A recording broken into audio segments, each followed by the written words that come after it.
Secretary of State Clinton a briefing on the situation in the Middle East. We'll take you back live now to the floor of the Senate. We expect work to continue on a measure to fund the government for 6 months beginning October 1st. Live coverage here on C-SPAN 2.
Senator from Illinois. I ask consent the quorum call be suspended.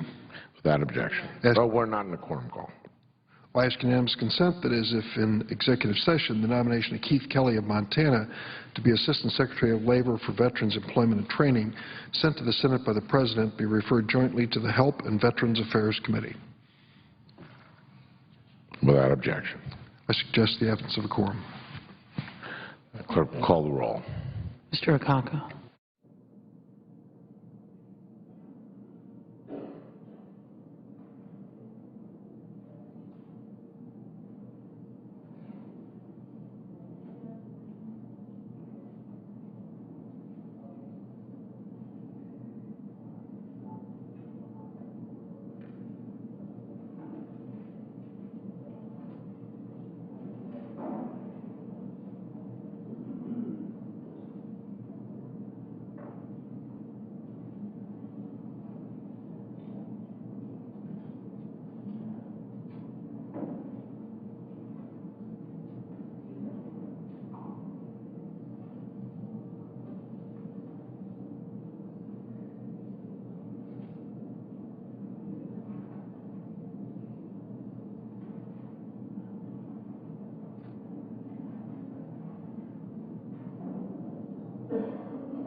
President.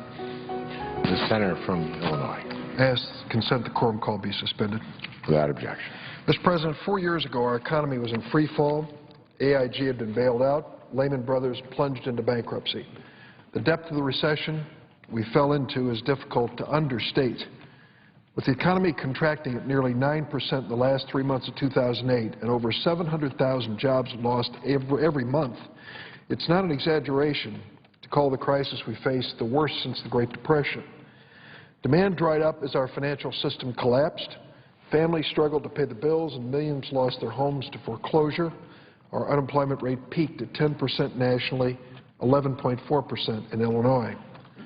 It's been a hard road back to stable economic ground, but things have turned around.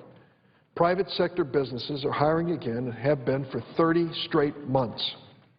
Between July 2011 and July 2012, the economy added an average of 153,000 jobs every month, about 1.8 million jobs. Compare that to the average monthly losses of 544,000 between July 2008 and July 2009. There's a lot of work still to be done.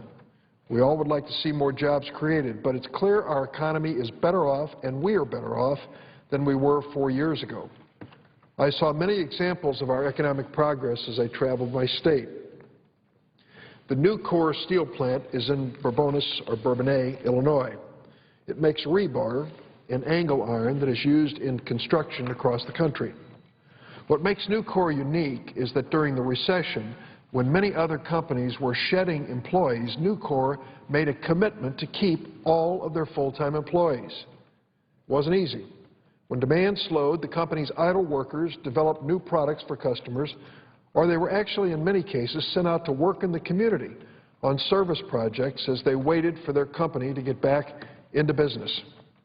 During this time, the Bourbonnais facility applied for and received the Department of Labor's Voluntary Protection Program STAR certification, recognizing their extraordinary efforts to improve workplace safety. Nucor made a commitment not just to the bottom line, but to its workers and to the communities where they lived. It has paid off. Demand has returned, and the company is now firing on all cylinders, employing roughly 300 workers. I will tell you, I've visited a lot of different production facilities. There was nothing more jaw-dropping than to stand in that steel mill and watch these 3 poles go into a cauldron of scrap metal, burst and explode into flame, and steel come trickling out the bottom into these forms to make rebar and angle iron. Earlier this summer, I also met with the CEO of Woodward. Woodward Governors, an aerospace and energy firm, about its possible expansion in a facility in Loves Park, Illinois. Woodward was considering 2 locations for expanding its airline turbine product line. In the end, thank goodness for us, Woodward picked Illinois. The company is investing more than $200 million in the facility and is estimated that it will add 600 new jobs over the next 5 years. There's more to the story. While growing demand led to the expansion decision, it was the infrastructure and skilled workers that sealed the deal for Loves Park. Loves Park and Rockford have been the home of aerospace companies for decades, and yet they made a concerted effort to grow and expand the training opportunities to meet modern workforce needs. Through a public-private partnership, the community has created an atmosphere that attracts new business investments and new jobs. Illinois is about the last place, and Southern Illinois, certainly the last place you would expect to find a world-leading firm in oil spill cleanups. But if you go to Fairfield and Carmi, Illinois, that's what you'll find. Elastec American Marine specializes in equipment to clean up environmental accidents, specifically oil spills. In 2 former Walmart buildings in those towns, 140 employees have developed new technologies that have expanded our ability to clean up oil spills around the world. Just last year, the company won a $1 million X Prize for recovering more than 2,500 gallons per minute, triple the industry's previous best recovery rate in controlled conditions. Mr. President, this is in Southern Illinois. Testing oil spill cleanup in Southern Illinois is hard to imagine.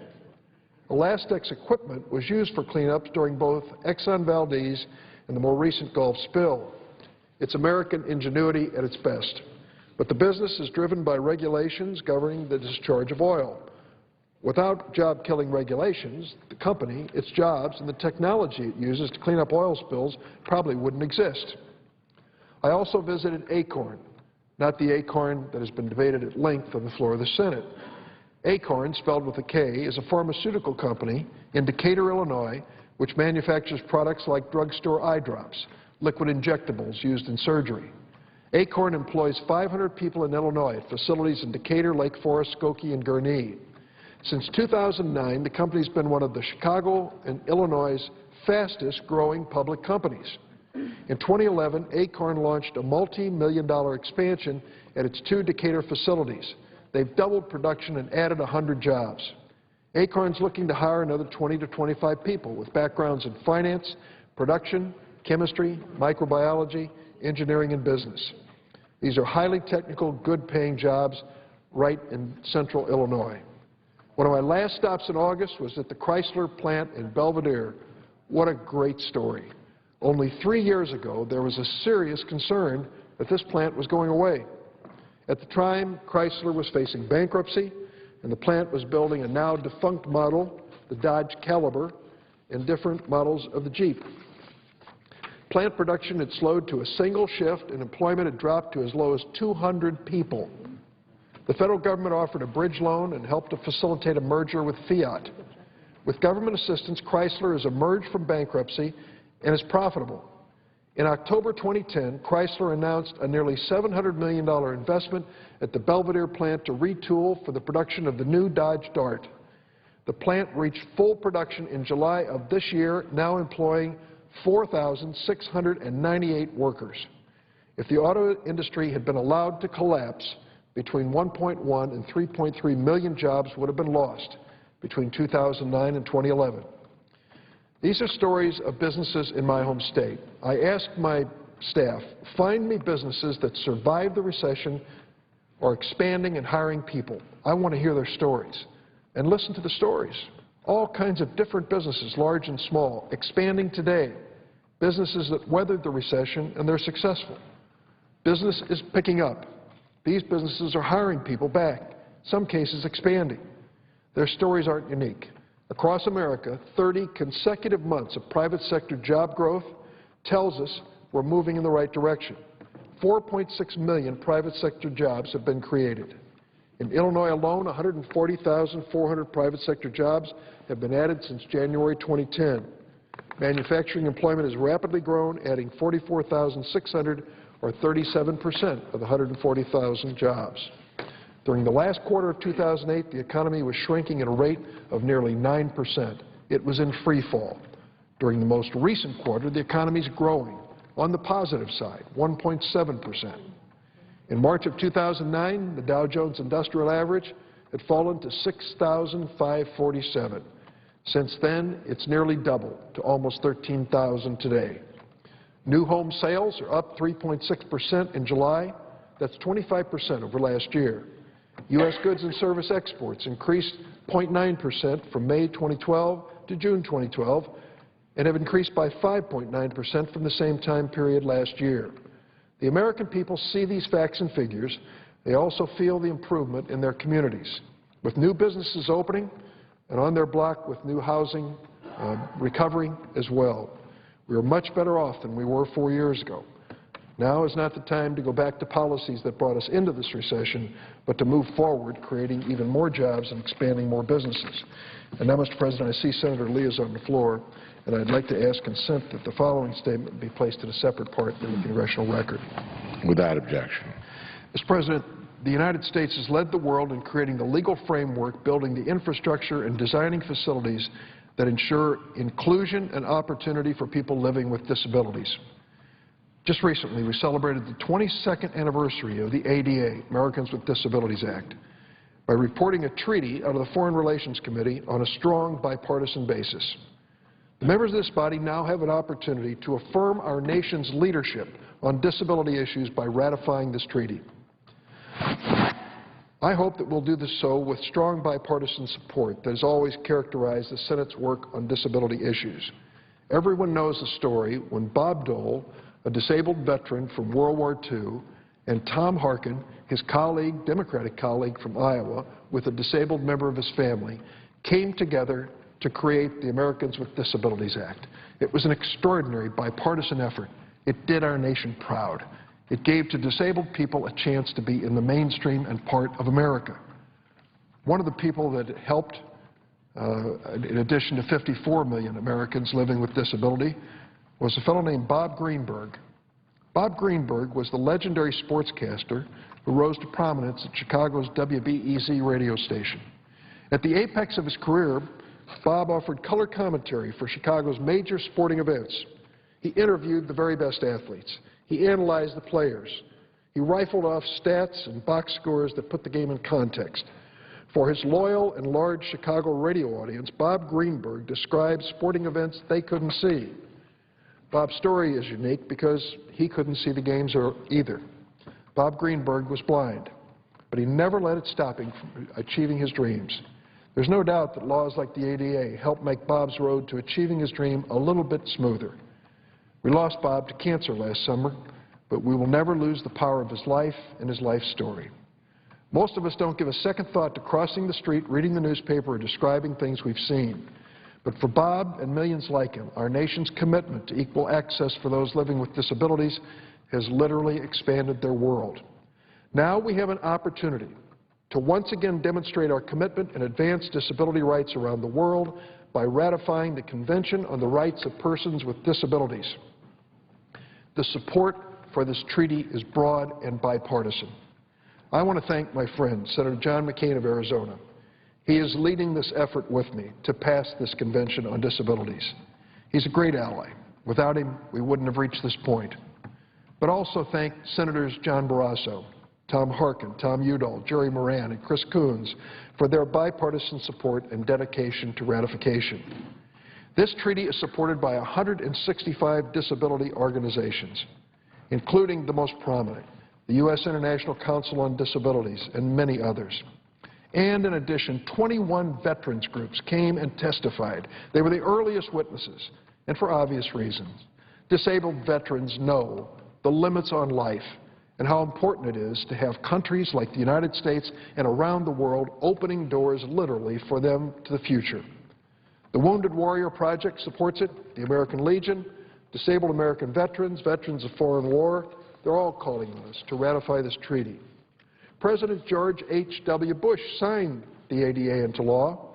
Former Senator Bob Dole, as I mentioned, a lifelong advocate for disability rights, strongly supports this treaty. The Convention on the Rights of Persons with Disabilities is a human rights treaty that seeks to ensure that people living with disabilities have the same opportunities as others. Thanks to the ADA and similar laws, the U.S. has been so successful providing opportunities and accessibility and protecting the rights of the disabled. Our nation today is in full compliance with every term of the treaty which I'm bringing to the floor. Before transmitting this treaty, the Obama administration conducted an exhaustive comparison of the treaty's requirements to current U.S. law. Their conclusion was the United States does not need to pass any new law or regulation in order to meet the terms of the treaty. The fact that we already meet or exceed treaty requirements is a testament to our nation's bipartisan commitment to equality and opportunity for those living with disabilities. So why would we ratify a treaty if it isn't going to change life in the United States or put any new requirements on the United States? Well, there are more than 5.5 million veterans living with disabilities, American veterans. They and thousands of others live with disabilities, but they travel, study, work, and serve overseas, often with their families. Ratifying this treaty will help to ensure they enjoy the same accessibility and opportunity they do right here at home. Ratifying this treaty will give the United States a well-deserved seat at the international table so the U.S. can provide its guidance and expertise and experience to other countries working to adopt laws, upgrade infrastructure, and modernize facilities to meet the high standards we've already set and met. American businesses have invested time and resources to comply with the ADA, the Americans with Disabilities Act. Businesses in some countries are not required to comply with similar standards. Compliance with the treaty levels the playing field by requiring foreign businesses to meet accessibility standards similar to those already met by American businesses. We also lead the world in developing accessible products and technology. As other countries comply with this treaty on disability, American businesses will be able to export their expertise and products to the new markets serving more than 1 million people living with disabilities around the world. Ratifying this treaty is not only important to 54 million Americans living with disabilities, it's important to 10% of the world's population that live with a disability. The 650 million people living with disabilities around the world are looking to the United States to join them and show leadership, as we have here at home, on an international basis. Not only do these people around the world courageously live with disabilities, they live with many challenges and hurdles in other countries that might be removed if other countries follow our lead. Let me tell you just a few when it comes to disability around the world. 90% of children with disabilities in developing countries do not attend school. 90%.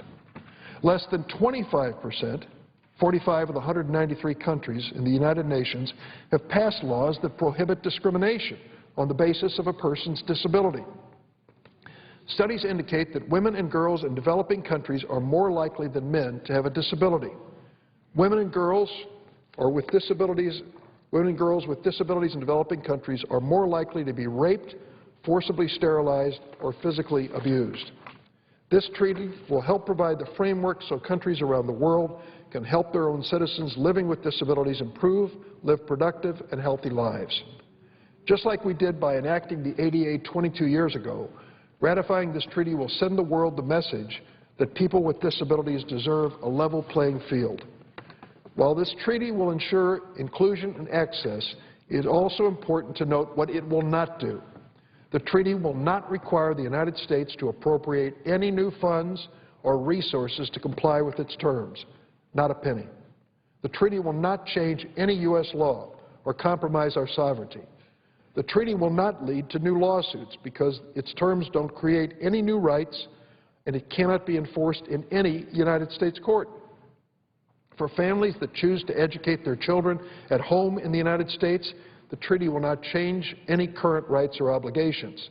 I was pleased that the Foreign Relations Committee adopted an amendment that I worked on with Senator DeMint to clarify that particular issue. And let me add, too, leading pro-life groups like the National Right to Life Committee confirmed that the treaty does not promote, expand access, or create any right to an abortion. Senator McCain, in his testimony before the committee, made that eminently clear. He is pro-life. This treaty has no impact on that issue. Thanks to decades of bipartisan cooperation, our country embodies the worldwide gold standard for those living with disabilities. When the Senate ratifies the Convention on the Rights of Persons with Disabilities, we can be proud.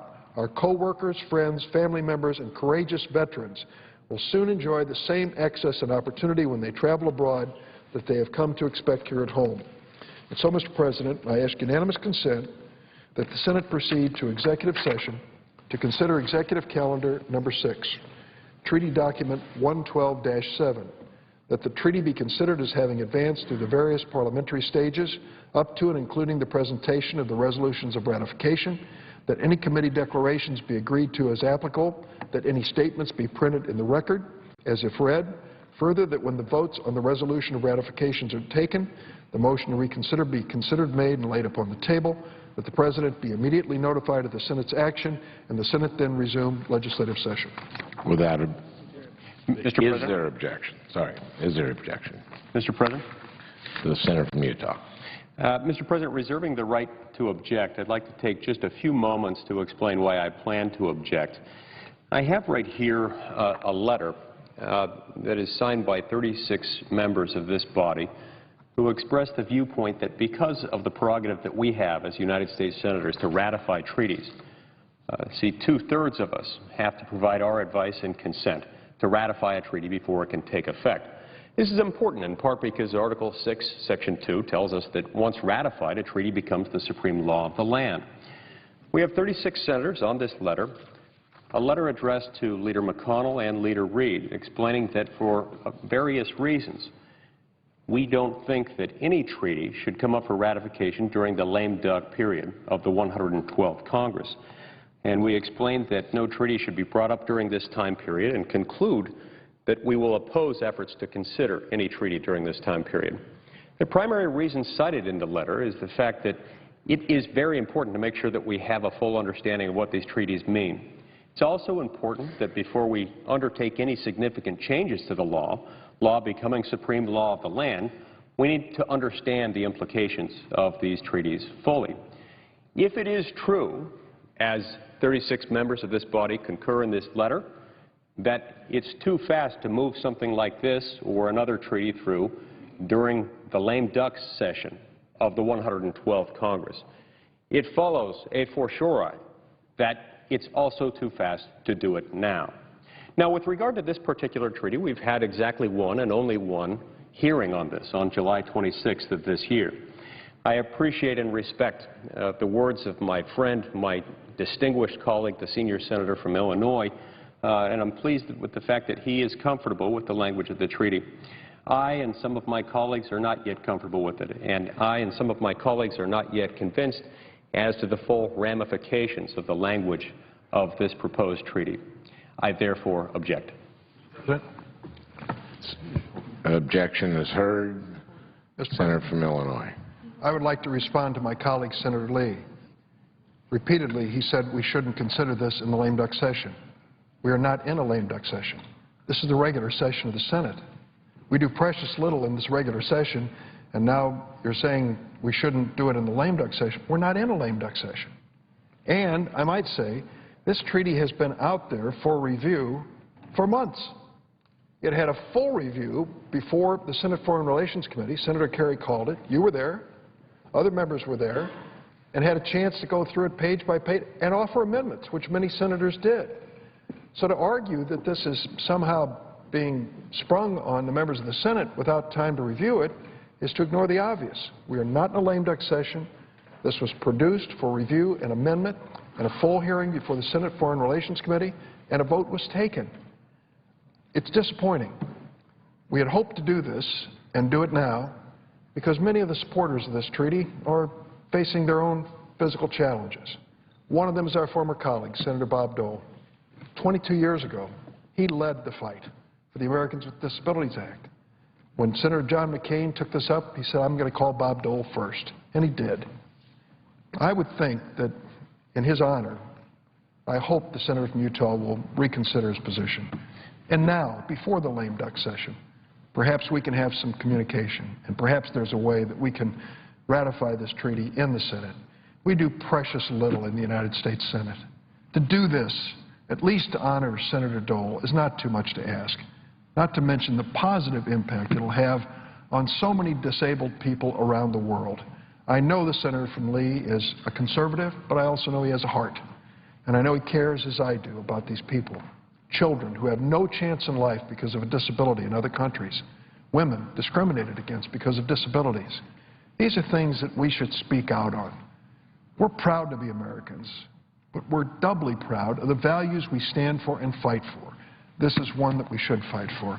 I see Senator Harkin on the floor. I'm going to yield. He has been literally the leader on our side of the aisle on disability issues time and time again, and I thank him for his help on this matter. Mr. President. Senator from Iowa. Well, Mr. President, I truly am sorry to see this happen on the Senate floor. I say to my good friend from Utah. This has been a long time coming. The Convention on the Right of People with Disabilities started here. Started in America. It started with the passage of the Americans with Disabilities Act in 1990. 91 senators voted aye on that. Strongly supported by conservatives, liberals, moderates, understanding that we had to take that next step in having a broad civil rights law that covered people with disabilities in our society. After that was passed, and during the 1990s, it became clear that this kind of ignited a conscience around the world that we needed to do something globally about people with disabilities. So really, the United States sort of became the leader in promoting this Convention on the Right of People with Disabilities at the United Nations. In fact, I have a quote here I would share with my friend that when President Bush signed the bill on July 26th and we were all gathered at the White House, here's what he said. He said, "This historic act," and this is a quote, "This historic act is the world's first comprehensive declaration of equality for people with disabilities. The first. Its passage has made the United States the international leader on this human rights issue." And so, starting after that, our diplomats and others started working on this issue. And so this convention was developed through the United Nations. I don't know all the wherewithal of how all that's done, but it was done. And we had great input into that. And so now the convention has come out. It was sent to us a couple of years ago. Under our laws, the president, whoever it might be, has to send that out to all the departments and agencies to see whether or not there are any conflicts of laws, or do we have to change any of our laws to comport with this convention. Well, that bureaucracy takes a while. That took a couple of years to wind through. I don't know when the president got it back, but he sent it down to us this spring, and the finding was that the administration made it clear that through all of this, that ratification of this convention will not require any change in U.S. law and will have no fiscal impact. So it doesn't require any change in our U.S. law. That makes sense because we're the leader in the world on disability law. We are the leader. And so I went to Senator McCain, and I were the two lead-off witnesses when the Foreign Relations Committee had their hearing on this. But we weren't the only ones. Boyden Gray, who was so very helpful in 1990 in getting the initial ADA passed through the Congress, was there. He testified. Senator Dole sent a letter. He couldn't show up in person. Former Attorney General Thornburg testified. Steve Bartlett, who was a congressman from Dallas and later left the House, became mayor of Dallas, and now I think he's the executive director of the Business Council here, was there to testify. He'd been very instrumental in not only helping us pass the ADA, but pass the ADA Act amendments of 2008, which the second President Bush signed into law. Well, I just say this to my friend from Utah to say that this is not something that just sort of popped up overnight. This has been a long time coming. A lot of effort's been put into it. And as I said, all of the departments have said that there's no conflict with our laws. We don't have to change anything. Now, I also say to my friend that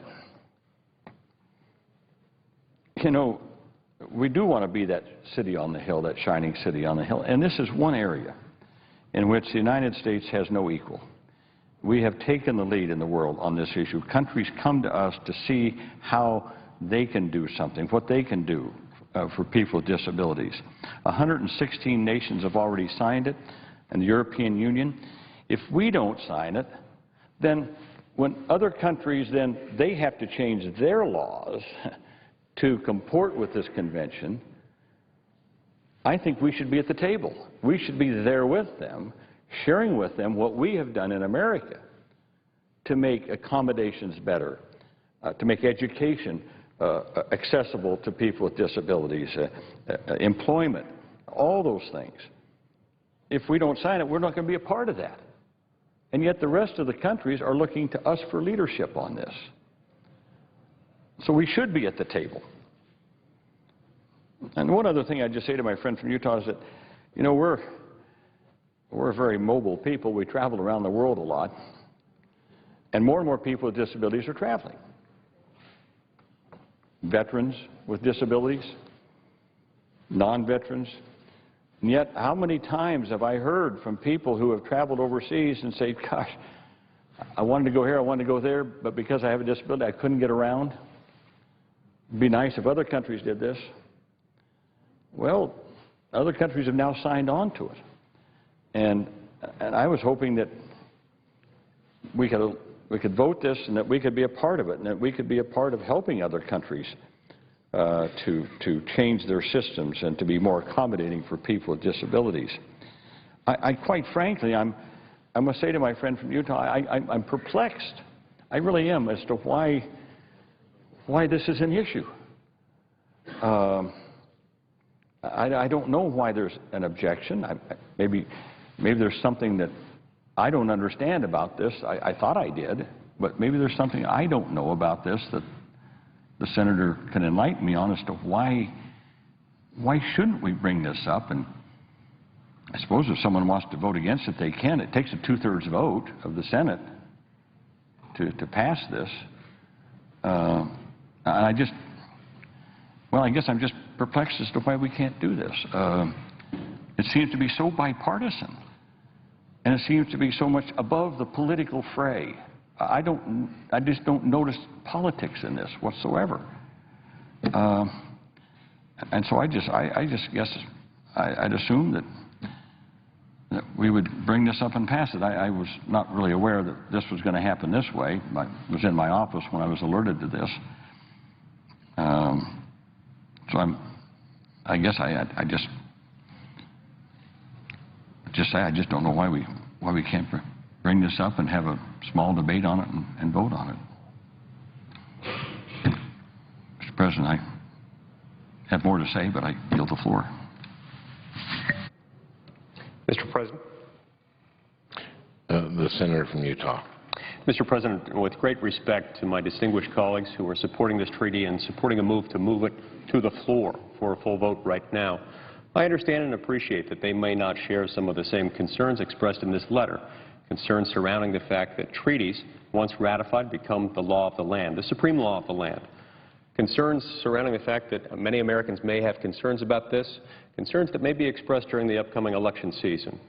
And to the extent that this becomes a matter of debate, it might have an impact on the election. I think this might have been part of what motivated 36 senators to sign this letter, saying that neither this treaty nor any other treaty ought to be voted upon during the lame duck session. Now, with regard to the comment made by my friend from Illinois, the senior senator from Illinois moments earlier, I, of course, understand we are not now in a lame duck session. That's my entire point.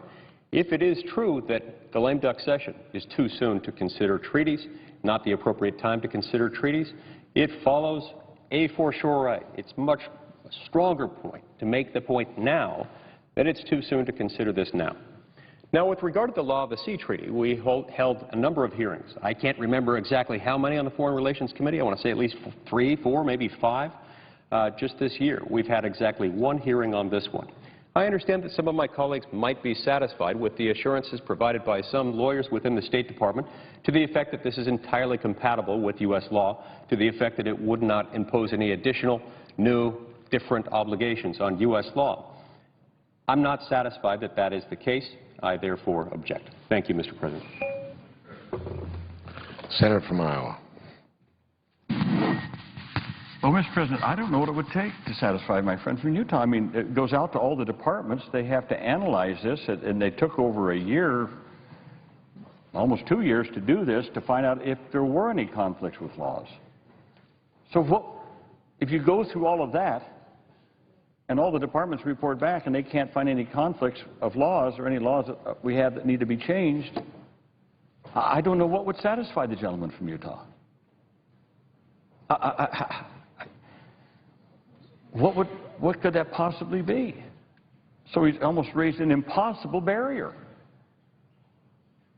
Unless the senator could inform us as to what it would be that would satisfy him. I just don't know what else you could do other than what has been done on this bill. Now, again, it's just, I can understand people saying they had a hearing on it. I think it was well attended. But as I said, this is not something that sprung up overnight. This has been in the works for a number of years. And to think that here we are, the world's leader on this issue. I didn't understand all that the senator said, but he said something about it could have an effect on the election or something like that. I have no idea what he's talking about.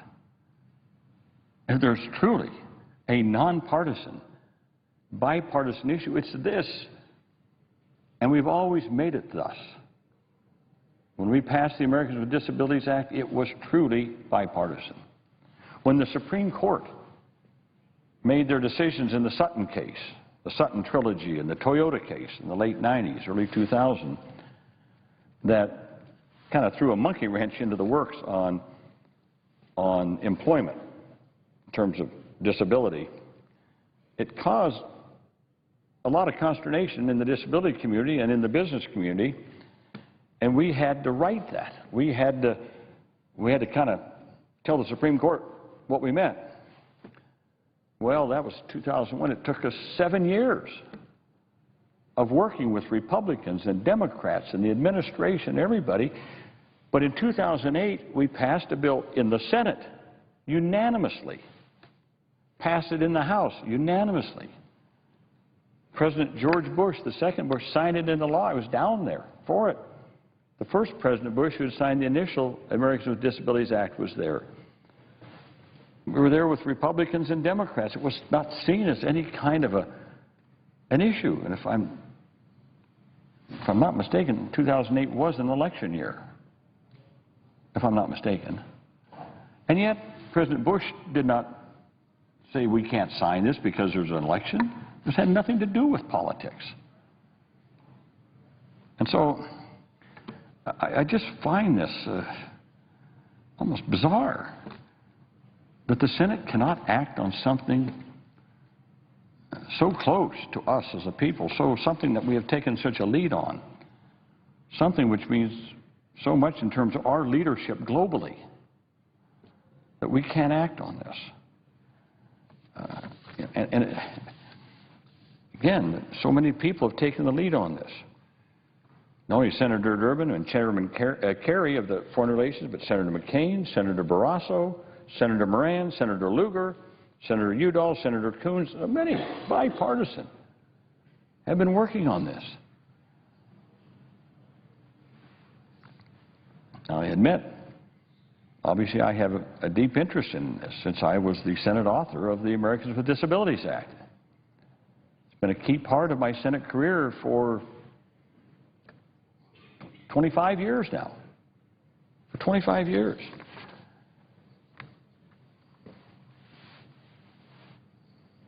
One of the great joys was passing the Americans with Disabilities Act with such bipartisan support.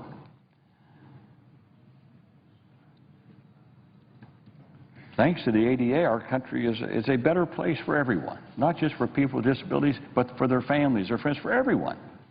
For everyone. I cited earlier what President Bush said when he signed it. He said, "This historic act is the world's first comprehensive declaration of equality for people with disabilities." The first.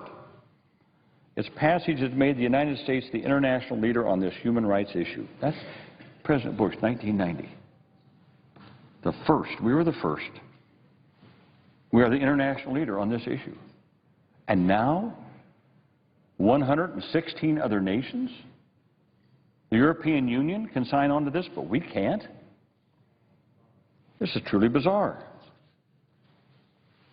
Thanks to the ADA and other U.S. laws passed under the umbrella of the ADA, America has shown the rest of the world how to honor the basic human rights of children and adults with disabilities, how to integrate them into society, how to remove the barriers to full participation in activities that we now just take for granted.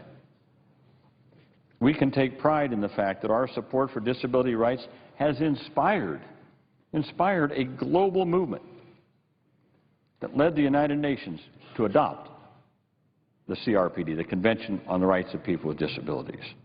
We led that. Our legal framework influenced the substance of the convention. It's informing its implementation in the 116 countries that have signed and ratified it, along with the European Union. As I said, I'm grateful for the leadership on both sides of the aisle. Some senators who were here before but not now, Senator Dole, some who are here who were active in supporting the Americans with Disabilities Act, Senator McCain. New senators, I said, Senator Barrasso, Senator Moran, others. President George Herbert Walker Bush, the first President Bush, has been an active supporter of the CRPD. His White House counsel, Boyd and Gray, his Attorney General, Dick Thornburgh, have all been enthusiastic and active supporters of us ratifying, the Senate ratifying the CRPD. And by ratifying this convention, the United States will be reaffirming our commitment to our citizens with disabilities. As I said earlier, Americans with disabilities, including disabled veterans, should be able to live, travel, study, work abroad with the same freedoms and access that they enjoy here in the United States. And as these state parties, as these different countries come together to grapple with the best ways to make progress and remove barriers, we, America, should be at the table with them, helping them learn from our experience. As I said, the administration has submitted what they call reservations, understandings, and declarations that make clear that U.S. ratification of the CRPD will not require any change in U.S. law and will have no fiscal impact. Well, I don't know what else you can do to satisfy someone. But I would say if people just feel that we don't want to take that leadership, well, then they could vote against it. But at least we ought to bring it up for a debate, a discussion, and a vote on the Senate floor. And I would say that although U.S. ratification will have no impact on our laws, it will not have a fiscal impact, my hope is that U.S. ratification will have a moral impact. A moral impact. My hope is that it would send a signal to the rest of the world that it is not okay to leave a baby with Down syndrome by the side of the road to die. It's not okay to warehouse adults with intellectual disabilities in institutions, chained to the bars of a cell, where their only crime is that they have a disability. It's not okay to refuse to educate children because they're blind or deaf or they use a wheelchair. It's not okay to prevent disabled people from voting or getting married or owning property or having children. It's not okay to rebuild the infrastructures in places like Iraq, Afghanistan, Haiti, and other war-torn or disaster-stricken areas without improving the accessibility of the infrastructure at the same time.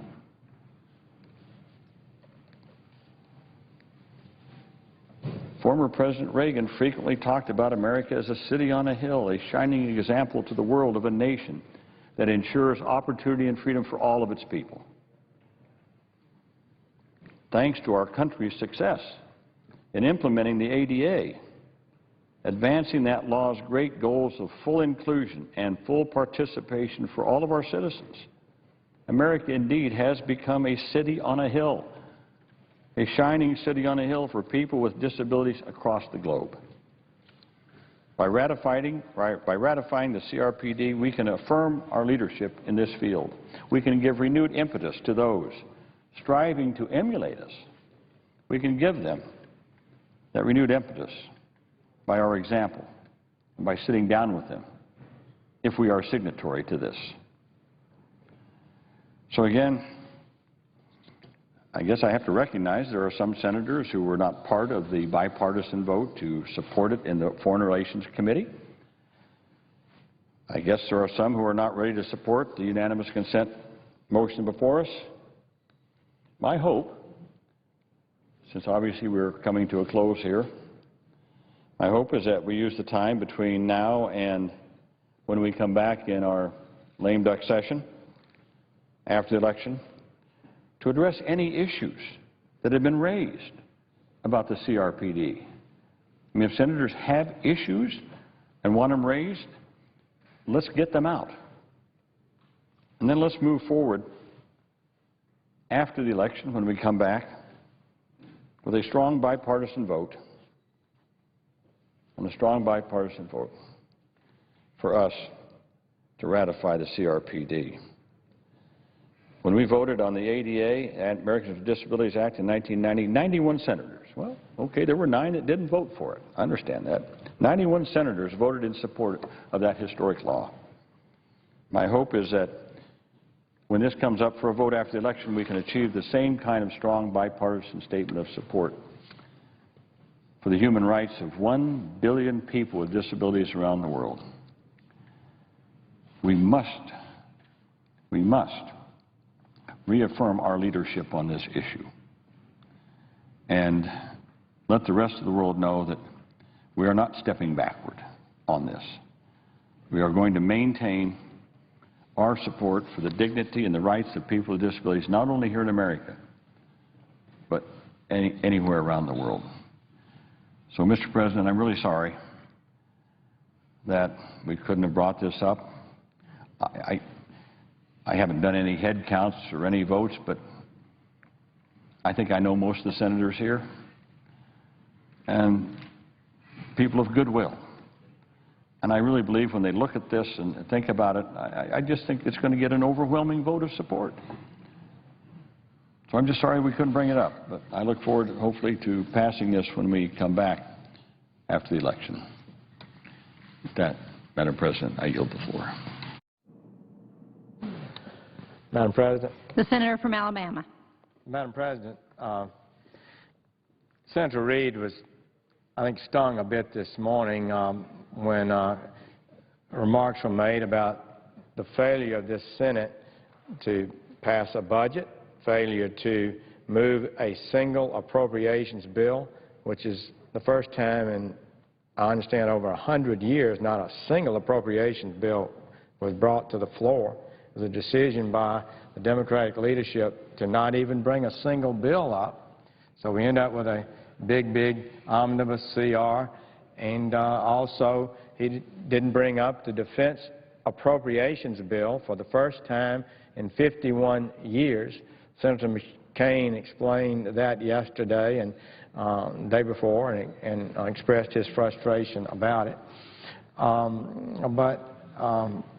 And I was disappointed this morning to hear comments from him and our Budget Chairman, Kent Conrad, about this frustration and, I believe, truth-telling from Republicans this morning.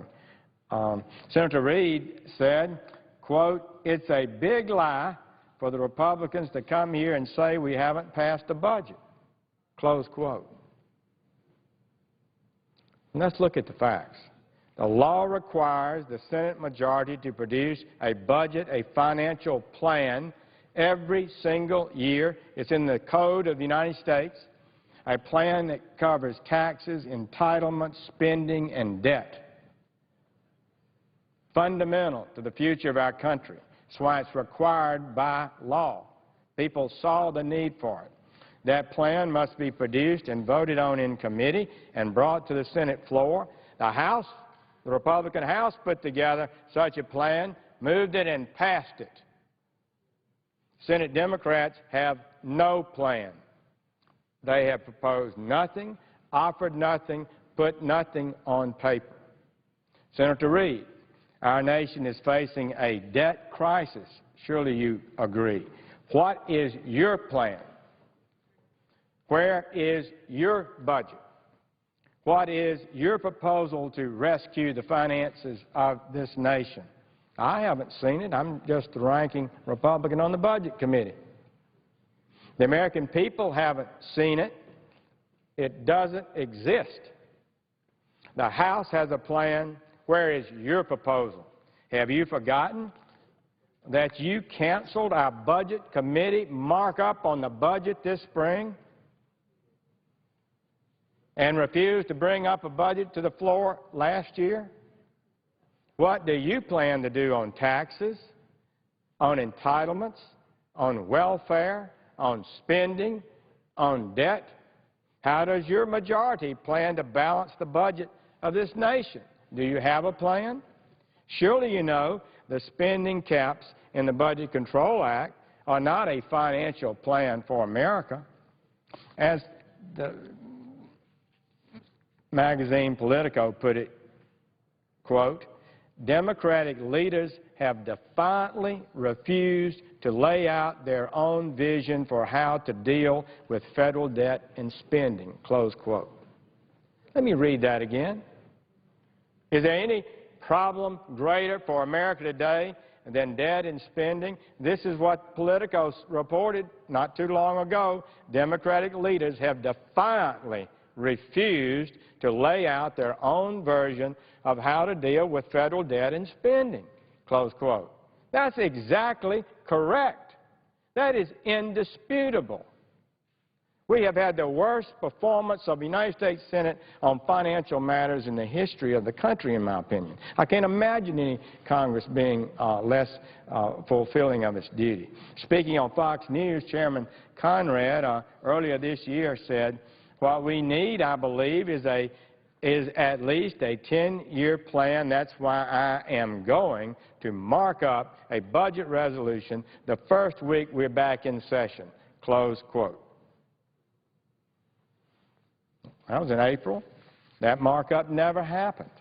The Washington Free Beacon, this is what they reported and explained, quote, Conrad stunned observers Tuesday when he announced that he would not follow through on his expressed intention to offer, mark up, and pass a Democratic budget resolution. Many suspect that Conrad's plan was derailed at the last minute by Senate Majority Leader Harry Reid and other Democrats who did not wish to cast politically difficult votes, close quote. Now, I haven't heard that disputed. There's no dispute that Senator Reid decided, along with the Democratic conference, frankly. They all met and came out and said, no, we're not going to bring up a budget. We'll have to vote. We'll have to lay out our plan. And then people can look at it and say, what's wrong with it? We'd rather just spend our time attacking their plan. We don't want to show our cards or provide any leadership. This is what happened. The New York Times reported, quote, Mr. Conrad's announcement canceling the markup surprised Republicans and Democrats who were expecting him to produce a Democratic budget that, if passed by the committee, would have been the first detailed deficit reduction plan in 3 years, close quote. That's the way the New York Times reported it. I say they're accurate. That's the way I saw it. Senator Joe Lieberman, caucuses with the Democrats, said he was, quote, disappointed by the party's refusal to confront the issue, saying, quote, I don't think the Democrats will offer their own budget, and I'm disappointed in that, close quote. Senator Mark Pryor admitted, we've had 3 years with President Obama where we're not able to get a budget resolution passed, close quote.